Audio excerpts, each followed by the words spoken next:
Les régions de Pokémon, toujours une occasion de nous en mettre plein les yeux. Et malgré ces 9 générations plus tous ces spin-offs, Pokémon et Game Freak arrivent toujours à nous surprendre par la beauté de leur paysage. Et yo les brookies, on se retrouve tout simplement pour une toute nouvelle vidéo. Aujourd'hui, on va tout simplement parler des régions de Pokémon, mon petit top là-dessus. J'avais fait un top assez récemment sur les Pokédex que je préfère. Et ben cette fois, on va faire la même chose, mais avec les régions. Comme la dernière fois, c'est un top, donc c'est subjectif. Mon avis et le tien n'est pas le même. De toute façon, que tu sois d'accord ou pas avec moi, en vrai, je m'en fous, tu vois. Mais voilà, je préfère le préciser parce qu'on ne sait jamais. Et avant de commencer, n'oublie pas de t'abonner et de lâcher un petit like parce que c'est ça qui me motive à faire d'autres vidéos et à développer cette chaîne YouTube.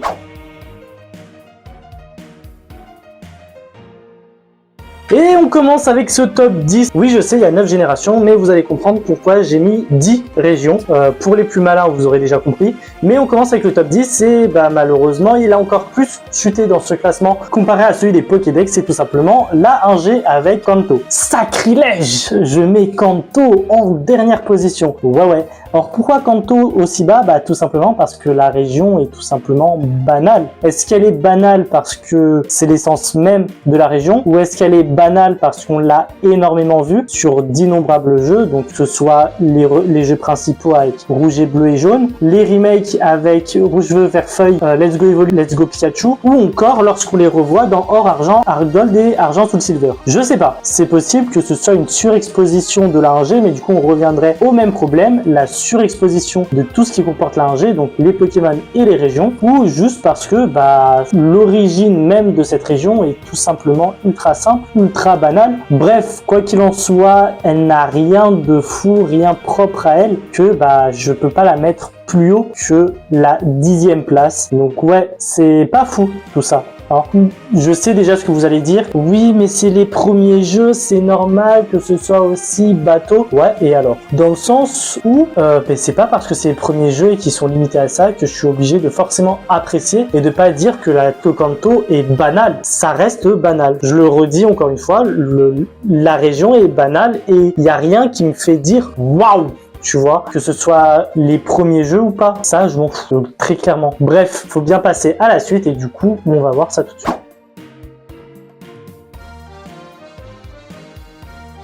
On passe tout simplement au top 9 et cette position est attribuée tout simplement à la région de Galar, région arrivée avec les jeux d'épée et bouclier. Et pourquoi je le mets aussi bas? Tout simplement parce que c'est une région que je trouve gâchée. Alors je m'explique. On avait tout un délire qui ressemblait vachement du coup au Royaume-Uni, à l'Angleterre, etc. Mais je trouve que ça n'a pas été assez exploité. Et le côté qui vraiment gâche tout, c'est vraiment ce côté semi-ouvert. On voit que Game Freak et Pokémon ont tenté d'intégrer les mondes ouverts en commençant par un semi-ouvert. Et je trouve que celui-là a été totalement raté, qu'il n'a pas eu l'effet du semi-ouvert qu'on aurait aimé avoir. Et ça donne ça en fait. C'est vide, c'est creux. Alors, il y a certains paysages qui sont magnifiques, les villes sont super belles, etc. Certaines routes sont super belles, mais vous voyez quand on est sur les gros terrains vastes sauvages, là j'ai plus le nom en tête, où il y a généralement les raids Dynamax, ça je trouve ça raté, mal géré. En plus de ça, on passe du coq à l'âne, on peut tellement passer d'un terrain désert à un terrain rempli d'eau d'un claquement de doigts sans aucune transition. Je sais pas, il y a quelque chose qui a été mal foutu, qui a été gâché. C'est vachement dommage parce que le principe était quand même vachement intéressant.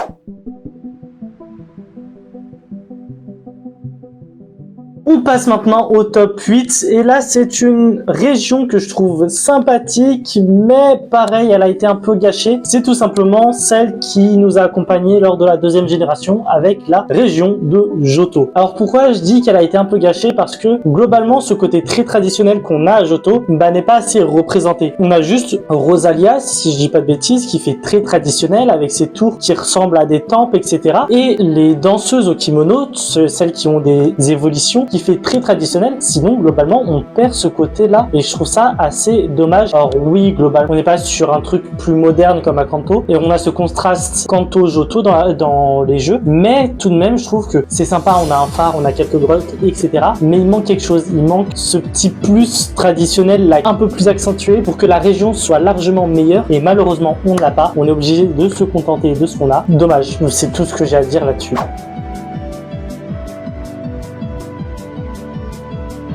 Bon, on passe cette fois au top 7. C'est une génération que j'aime beaucoup, c'est une région que j'aime beaucoup. Mais si on laisse de côté un petit peu toute mon affection et ma nostalgie envers cette région-là, faut se l'avouer, Sinnoh est une région, n'empêche, très simple. Or oui, contrairement aux autres régions énoncées, on a pas mal de paysages variés. Des monts enneigés, des plages, des ruines, etc. etc.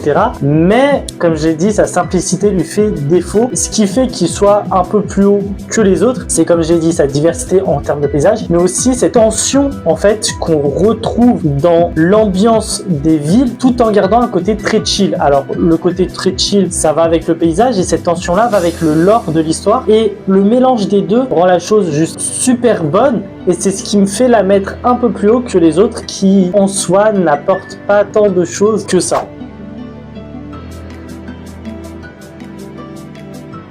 Bon, c'est maintenant qu'on arrive à la 6e position et on a parlé de l'histoire et du lore de Sinnoh. Bah tout simplement, cette 6e position, ça sera la région d'Hisui. C'est pour ça que je l'ai mis dans ce top, parce que malgré que ce soit dans un spin-off, bah ce spin-off est directement lié aux jeux principaux. Donc voilà. Mais justement, voir l'évolution de la région d'Hisui jusqu'à Sinnoh, bah je trouve ça super beau. On voit que certains éléments sont toujours présents, d'autres ont disparu. Je pense notamment au volcan Crash-Feu, qui est devenu le mont Abru tout simplement parce que le volcan est sûrement devenu inactif et que le climat a changé dans Sinnoh, parce que oui, un climat change au fil des années, et je trouve ça super stylé de voir cette évolution là. Alors je l'ai pas mis plus haut malgré que je trouve la région super beau, parce que on a quand même pas mal de zones vides. C'était un début de monde ouvert, d'open world, mais ça reste un semi-ouvert. Enfin voilà, il y a quand même quelques défauts qui sont là, qui sont présents, mais j'ai vraiment kiffé jouer à Pokémon Legends Arceus et découvrir cette région d'Hisui qui a permis une expérience totalement différente de ce qu'on a eu de Pokémon auparavant. Et encore une fois, cette histoire de passer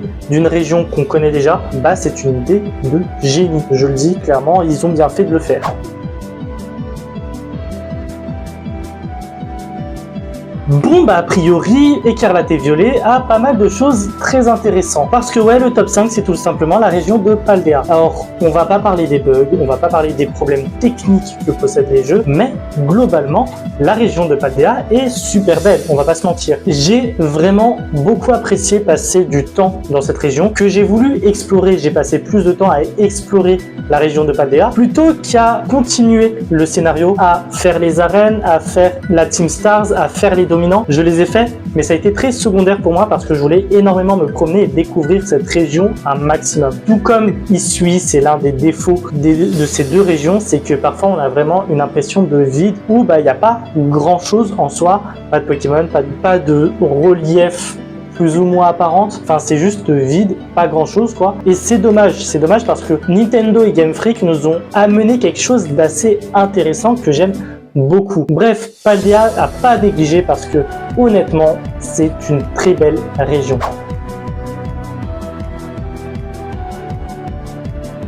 On arrive au pied du podium et là on tape carrément dans le compliqué, dans le dur, parce que globalement les 4 dernières régions sont juste magnifiques et il y a très peu de choses qui les départagent. C'est généralement plus selon ce que j'ai pensé aussi du jeu, de son Pokédex, de l'impression que j'ai et du sentiment que j'ai envers ces jeux. Mais la région d'Alola est juste magnifique. Alors je tape énormément sur la 7G, sur les jeux de Soleil et Lune et Ultra Soleil Ultra Lune, mais il faut bien le reconnaître, la région d'Alola est juste incroyablement beau. On ressent vraiment ce côté très hawaïen, et comme Hawaï est déjà une région et un archipel juste magnifique, bah quand Pokémon tente de le reproduire, bah ça reste tout aussi magnifique. On a vraiment ce côté archipel et on a réellement ce côté découverte des îles. On passe d'île à île avec une ambiance différente dans chaque île, un environnement différent dans chaque île. C'est juste incroyable d'y aller, d'y parcourir.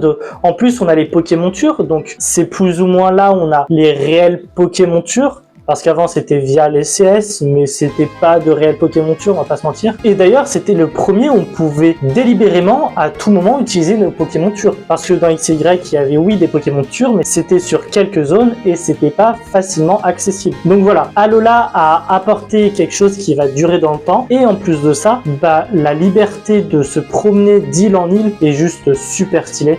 Et j'ai vraiment apprécié cette région-là qui est tout de même magnifique.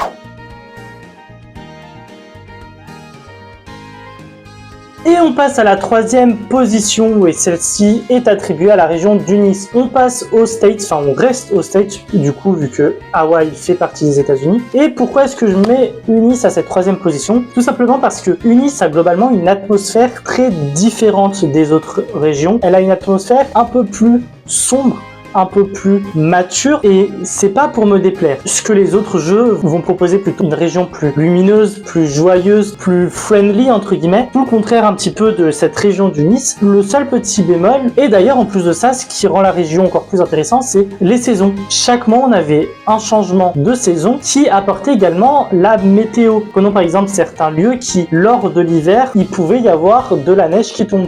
Alors que cette même région allait ok avoir de la neige à une période de l'année, mais il ne va pas tomber de la neige. Et on a des petits détails un petit peu sympas comme ça que je trouve juste grave cool en soi. C'est des petits détails, mais c'est dans les détails qu'on apprécie les choses. Petit bémol, qui dit state dit industrialisation, et là on est totalement dedans, dans le sens où je préfère largement les environnements plus sauvages, plus classiques, moins machinés, moins industrialisation. Mais le rendu est super bien fait, n'empêche, et on reconnaît très bien ce côté des States malgré tout. Donc c'est un bémol sans être vraiment un bémol. Je sais pas si tu vois un petit peu ce que je veux dire, mais c'est bien fait, c'est bien réalisé. Tout ne peut pas me plaire dans une région, c'est le cas, mais ça a quand même sa place très haut dans le classement parce que, encore une fois, j'ai des souvenirs incroyables dans cette région-là. Je me voyais pas la mettre plus bas en fait. Sachant que la 5G est ma génération préférée en termes de jeu, en termes de région, en termes de Pokémon, en termes de tout. Donc que je la mette troisième déjà, c'est quand même pas mal entre guillemets.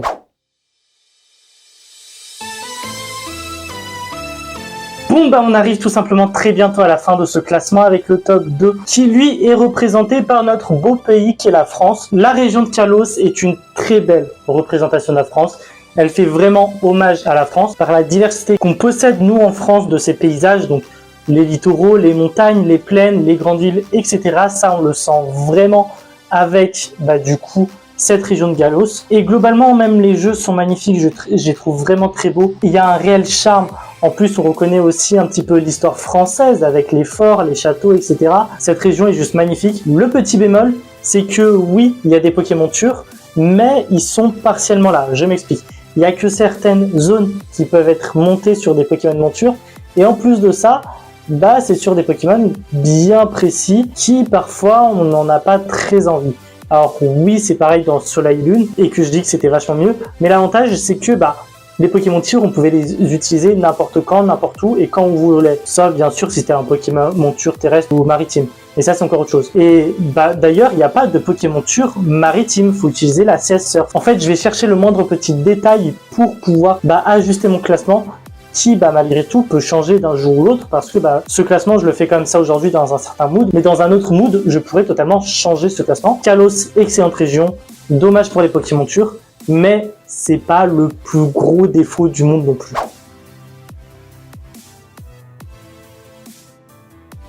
Je pense que vous l'aurez deviné, mais du coup la première place revient à la région de Hoenn, région apportée par la 3G, que je trouve juste exceptionnelle, qui est juste incroyable. Pourquoi? Parce que c'est pour moi une région qui prend le plus de risques. On a un petit peu de tout. Littéralement déjà les paysages de manière générale sont magnifiques. On rajoute les villes qui sont juste aussi incroyables et originales. On a une ville dans les arbres, on a une ville sur la mer, vraiment au niveau de l'eau qui flotte.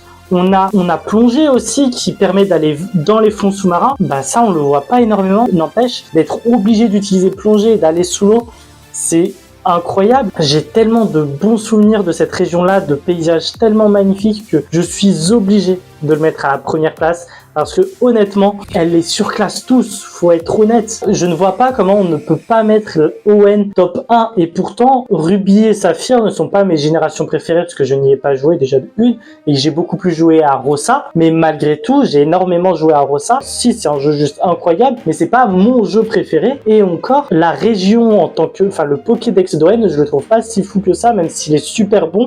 La région, elle, est juste dingue et juste incroyable et c'est une réelle masterclass de la voix.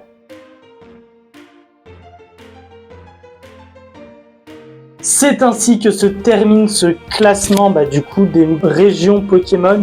Comme d'habitude, c'est un classement, c'est un top, donc c'est personnel, c'est subjectif. Faites le vôtre dans les commentaires, ça m'intéresse toujours. En attendant, allez faire un tour sur mon Tipeee, il y a pas mal d'exclusivités. Et il y a également une cagnotte pour acheter un display Pokémon de cartes Pokémon. Donc voilà, tout sera dans la description. D'ailleurs, va check aussi mes réseaux sociaux, c'est toujours bénéf. Et n'hésite pas à t'abonner pour rejoindre la grande famille, la grande Vongola Family. Mettre ton petit pouce bleu et la cloche de notification pour être prévenu à chaque sortie de vidéo. D'ailleurs, si tu as kiffé cette vidéo, partage-la à tes amis. Et nous, en tout cas, on se retrouve très bientôt. Bref, à plus les Brookistes.